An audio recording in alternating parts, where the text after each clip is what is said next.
Greetings, everyone, and welcome to the Midweek War! Apologies for the past 2 weeks.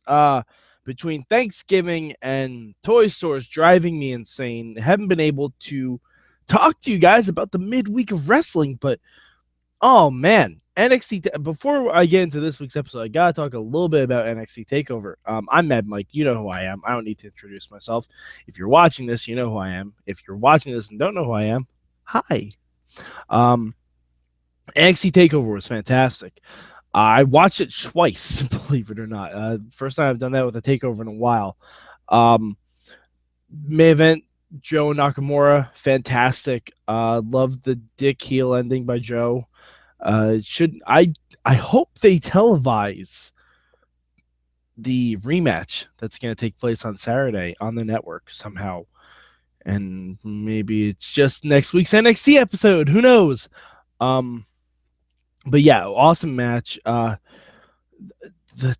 tag team title match. Friend of the show, Johnny Gargano, Tommaso Ciampa, finally getting the NXT Tag Team Championships in a killer 2 out of 3 falls match. So good. Everything about it was amazing. Bobby Roode and Tye Dillinger had a great match. Mickie James. Brava, little lady. Fantastic to see her back. Probably, it might even be the best match Mickie James had in WWE. All apologies to Trish Stratus. It might be her best match. I'm not. It's up there. It was really, really fun to watch. And of course, the Authors of Pain winning the Dusty Rhodes Tag Team Classic. Interesting. I liked the match. It was fun. I thought the ending seemed a little botched. And the cage made no sense other than to sell a toy, which I have seen a lot of at my place of business. WWE Crash Cage brought to you by Hasbro. Not even Hasbro. I don't even remember what company it is. But yeah, so let's get into this week's NXT. I'm gonna do it the same way we always do it. My word for this week is slap. Yeah, get into it, of course. But the good, I want to give my good this week to Nikki Cross. Now, Sanity has been kind of a mixed bag for me. They lost in the Dusty Rhodes Tag Team Classic. They don't seem to care about winning and losing matches, which, okay, fine. You guys are insane. You know, insane's the easiest thing to write in pro wrestling. But Nikki Cross, I really love what she's doing. In a match Eric Young had with No Way Jose this week, Eric Young lost, and they all attacked No Way Jose after the match, as you do. And Sawyer Fulton, I think it was him, had to hold back Nikki Cross from just like going apeshit on him, which on No Way Jose, which was great. And they were able to drag her to the back, and then she just pushed everyone out of the way, went back, and dropkicked No Way Jose in the face. Reminded me of a few different things. It kind of reminded me of how Lita started in WWE. If you remember, Lita was with Essa Rios, and Lita would hit Hurricane Ranas on people after the matches. It's a good start. That's all I'm gonna say for Nikki Cross. It's a very good start. I think it also could lead to our first intergender match on NXT in WWE programming for years now.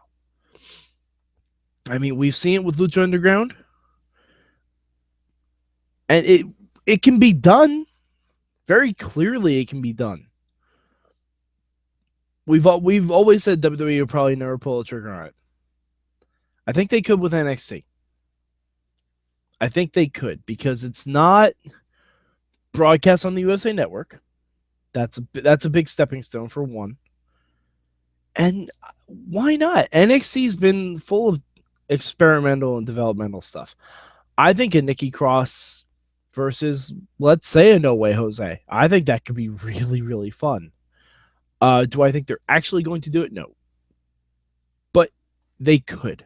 This could be the start of something interesting with NXT. But yeah, so we'll get to my bad. My bad this week, I'm gonna go Asuka. Uh I it's good to see her wrestling in a non-title match, but I just wish she would show some kind of weakness, like on a non-takeover event. Because also you can't keep rubbing it in our face that no one's ready to face Asuka. That's not putting over the rest of your product.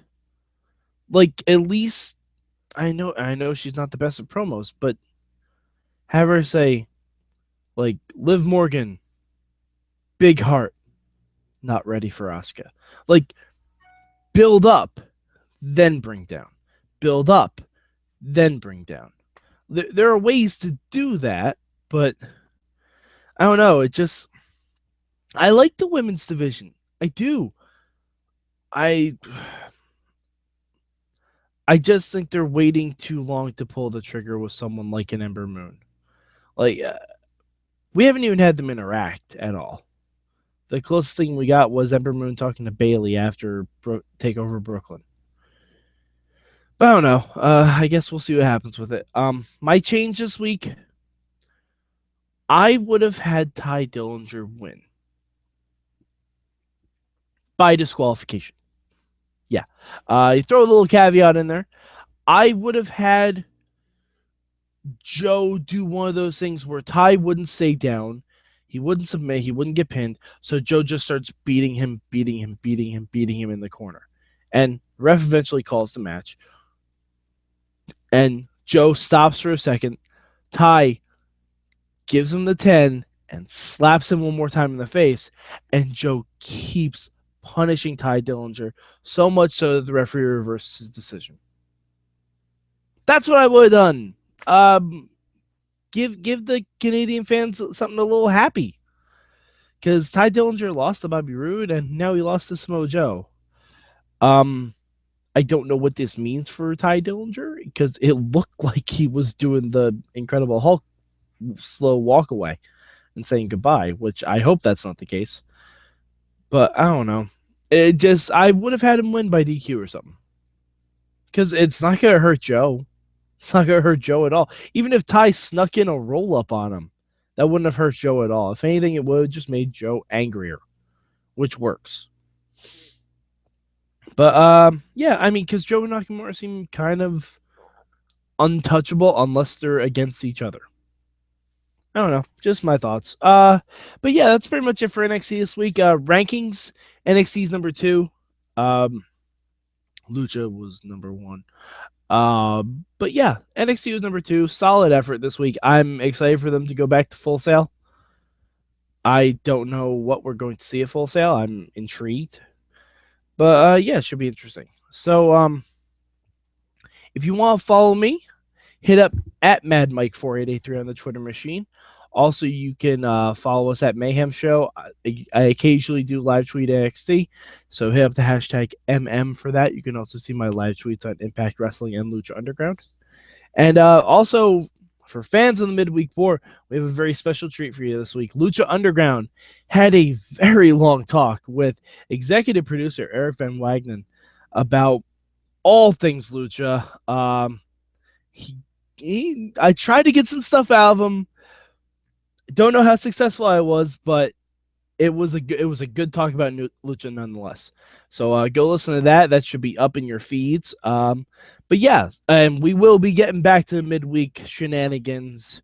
Hopefully, with more people involved next week. But yeah, this is Mad Mike, and this has been your Midweek War.